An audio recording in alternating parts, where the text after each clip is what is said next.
प्रणाम। मैं निशिकांत और आज हम बात करेंगे नाथों के विषय में और अलख निरंजन के विषय में। नाथों ने जो ज्ञान दिया है, दुनिया पे बड़े उपकार है नाथों के। मनुष्य प्रजाति पर नाथों के बड़े उपकार है। ज्ञान, ध्यान और योग के विषय में उन्होंने जो लोगों को बताया है, सिखाया है, जो परंपरा नाथों ने रखी है दुनिया के सामने, उसमें से इतनी चीज़ें हमें सीखने मिल रही है। नाथों के बड़े उपकार है। नाथों की एक खासियत थी, नाथ परंपरा में ज्ञान को बड़े सहज रीति से बताया जाता है। इतने सहज रीति से कि आप सोच भी नहीं सकते। बड़ा से बड़ा ज्ञान, जटिल से जटिल बात, बड़ी ऊंची बात, लेकिन बताएंगे बड़े सहजता से। जैसे नाथ जी ने बताया था कि हासी बा खेली बा करीबा ध्यानम। बड़ी गहराई वाली बात है।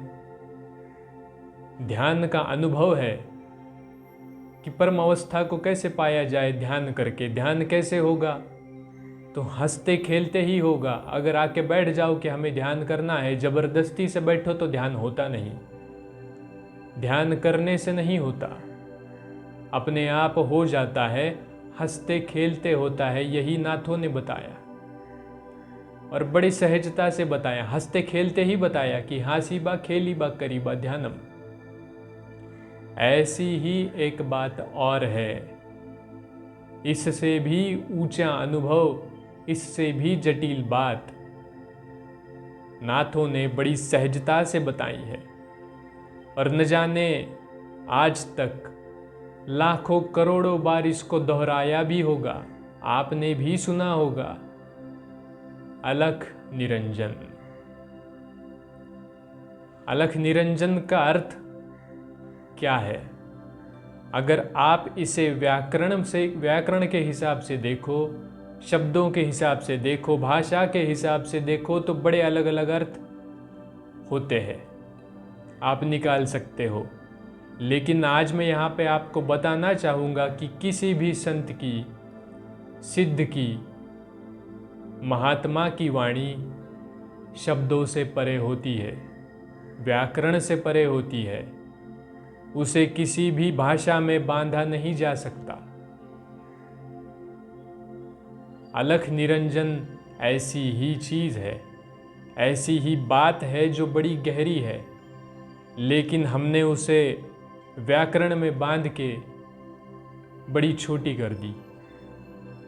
अलख निरंजन का सच्चा अर्थ क्या है? अलख निरंजन ये कोई बोली नहीं है। अलख निरंजन ये अनुभव है, ये अनुभूति है। अलख निरंजन समझने से पहले हमें ये समझना होगा निरंजन क्या है। साधुओं में ये बात आपने कभी सुनी होगी, एक निरंजन, दो सुखी, तीन में खटपट, चार दुखी। तो बाकी तो आप समझ गए होंगे, दो सुखी, तीन में खटपट, चार दुखी। लेकिन एक निरंजन क्या है? ये भी एक उपदेश है कि निरंजन अवस्था है। निरंजन ध्यान की वो गहराई है जहाँ पे आप परमात्मा को पाने लगते हो, परमात्मा की झलक आपको मिलने लगती है। वो है निरंजन अवस्था। और अकेला ही इंसान निरंजन अवस्था को प्राप्त हो सकता है। वहाँ पे तुम अकेलेपन के परम अवस्था में पहुँच जाते हो, कोई नहीं होता। ये भीतर की घटना है, ये भीतर का अनुभव है। निरंजन, जहाँ तुम परमात्मा में समाने लगे, परमात्मा तुम में उतरने लगे, वो है निरंजन अवस्था। उसे कहते हैं निरंजन अवस्था। अगर आप कभी ध्यान करो या फिर किसी ध्यानी से इसका अर्थ पूछो तो आपको वो बता पाए कि निरंजन का अनुभव कैसे होता है। नाथों की ये वाणी वही गहराई से आती है, उसी गहराई से नाथ कहते हैं कि अलख निरंजन। तो निरंजन तो आप जान चुके, अलख का मतलब क्या है। अलख ये बोली भाषा का शब्द जो सहजता में नाथों ने बताया अलख, लेकिन इसका मूल शब्द है अलक्ष। अलक्ष का अर्थ ये होता है कि आप लक्ष्यहीन हो जाओ। लक्ष्यहीन होने का मतलब हम अगर हमारे तरीके से लेंगे तो गड़बड़ हो जाएगी। नाथ जी कहते हैं कि हमारे जिंदगी में हर किसी का कुछ ना कुछ तो एक लक्ष्य होता है। मुझे ये बनना है, मुझे वो बनना है, मुझे ऐसा करना है, मुझे वैसा करना है, मुझे पैसे चाहिए, मुझे अच्छी नौकरी चाहिए, मुझे अच्छे कपड़े चाहिए, मुझे बड़ा घर चाहिए, या फिर मुझे अच्छा ध्यान लगे, मेरी भक्ति बड़ी अच्छी हो, मेरा समर्पण बड़ा अच्छा हो, मैं सबसे अच्छा भक्त बनूं। ये सब इच्छाएं होती है। इच्छाएं होना आगे जाके लक्ष्य बन जाता है, क्योंकि अगर संसार में आप कुछ पाना चाहो तो उसके लिए लगेगा पैसा। तो आप पैसे के पीछे कुछ करने लगो तो पैसा आपका लक्ष्य हो गया। नाथ जी कहते हैं कि अलक्ष्य हो जाओ, सब चीजें करो। संसार में हो तो जो चीजें जरूरी है, जो करना जरूरी है वो सब करो, लेकिन लक्ष्य मत रखिए। लक्ष्य बिल्कुल भी नहीं रखना।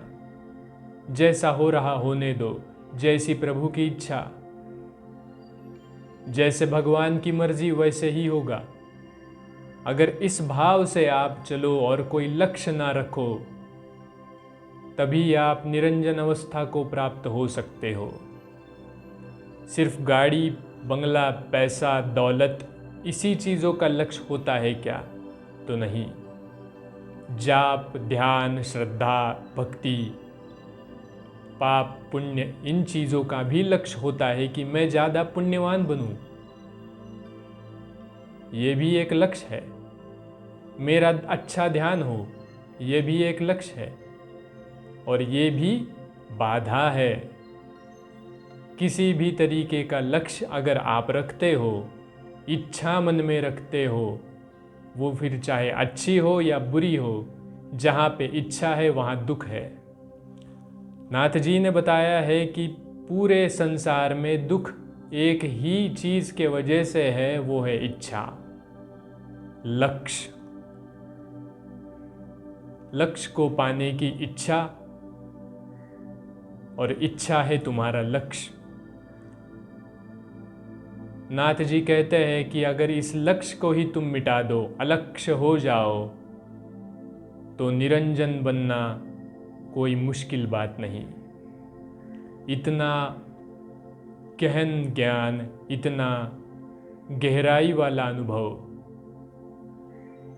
इतनी अंतरतम वाली बात नाथ जी ने फिर से बड़ी सहजता से बताई और सबको बताते थे।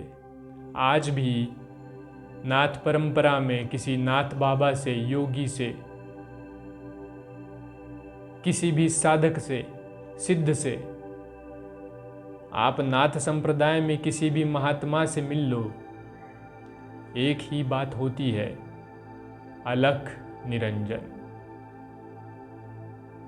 पूरे सुख का सार है, पूरे संसार के सुख का सार है, परमात्मा को पाने का एक ही सार है, अलख निरंजन। लेकिन हम जान पाए? नहीं जान पाए। यही हम गलती कर बैठते हैं कि सिद्ध, सन्यासी, महात्मा, साधु, दिव्य पुरुष जो बात करते हैं वो हम हमारे हिसाब से ले लेते। वो कहते हैं कुछ और, हम अर्थ लगा लेते हैं कुछ और हम तो वही लगा लेते हैं जो हमारे मतलब का हो। यही हमारी गलत बात है। सोचो कि अगर जब नाथ जी थे, जब उन्होंने सबको ये चीज बताई, बार बार बताते थे कि अलख निरंजन, अलख निरंजन, लेकिन किसी ने सुना नहीं। रहे होगे लोग तुम्हारे हमारे जैसे, जो सुनते हैं लेकिन समझ नहीं पाते या समझना नहीं चाहते। लेकिन ये बड़ा गहरा अनुभव है। अगर आप बात ध्यान की करो तो ध्यान की सबसे गहरी अवस्था है निरंजन अवस्था। और नाथ जी कहते हैं, अलक्ष्य हो जाओ, निरंजन तो तुम्हारे भीतर बैठा ही है। आप हो ही निरंजन,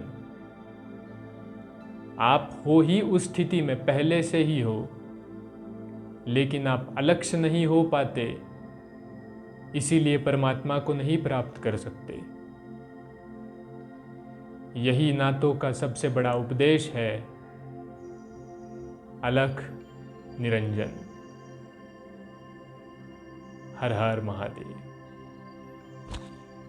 आदेश।